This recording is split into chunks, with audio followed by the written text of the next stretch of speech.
இது பால் ஊற்றுறது ஒரு தவறு. இந்த நெருப்பு மறிக்கிறாங்க தெரியுங்களா, அதை விட தவறு அது. நெருப்பு மறிக்கிறாங்கல்ல கோயிலுங்கள்ல, அதை விட தவறு அது. ஏன்னா ஒரு நெருப்பு போட்டு ஒரு திண்டு போட்டு கொளுத்திட்டுவாங்க. அதில் இவன் 3 நாள் ஒரு பொழுது இருந்து வீட்டுக்கு போகாமல் காப்பு கட்டி அதில் நெருப்பு மறிப்பான். ஆனால் அந்த நெருப்பு அவனை சுடாது. அது எப்படி நெருப்பு சுடாது? இவ்வளோண்டு பீடி நெருப்பு பட்டால் துடிச்சு போகிறான். கனகனன்னு கிட்ட கூட பக்கத்தில் போய் நிற்க முடியல. நிற்க முடியாத நெருப்பில் அவன் இறங்கி குழந்தையும் குட்டியும் போகுது. அது எப்படி போக முடியும்? சரி, அவன் போகிற மாதிரி நம்ம போக முடியுமா அப்படின்னா முடியாது.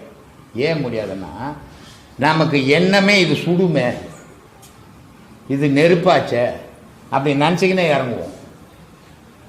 நான் நினைக்கிறோம் மனம்தான் இதுக்கும் காரணம். எல்லாத்துக்கும் காரணம் மனம் சாமி. மனம்னு ஒன்று இல்லை, உலகம்னு ஒன்று இல்லை சாமி.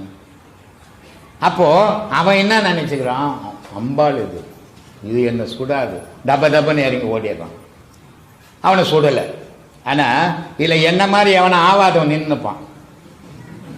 ஆமாம் சாமி, இது உண்டு. நான் ஏதோ விளையாட்டுத்தன்மை சொல்ல, நிஜத்தை சொல்கிறேன். நான் என்ன மாதிரி ஆகாதவன். ஏன்னா எனக்கு யாரை பார்த்தாலும் பிடிக்காது.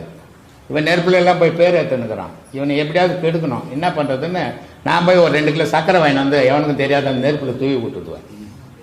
என்ன பண்ணுவேன்? சர்க்கரை போட்டாச்சுன்னா இன்னும் கொஞ்சம் அதிகமாக நெருப்பில் தூவி விட்டுடுவேன். இவன் என்ன பண்ணுவான், அம்பாள் காப்பாற்றிடுவான், நடந்து போவான், காலெல்லாம் ஓட்டிக்கணும், கொப்பளமா ஆகிடும்.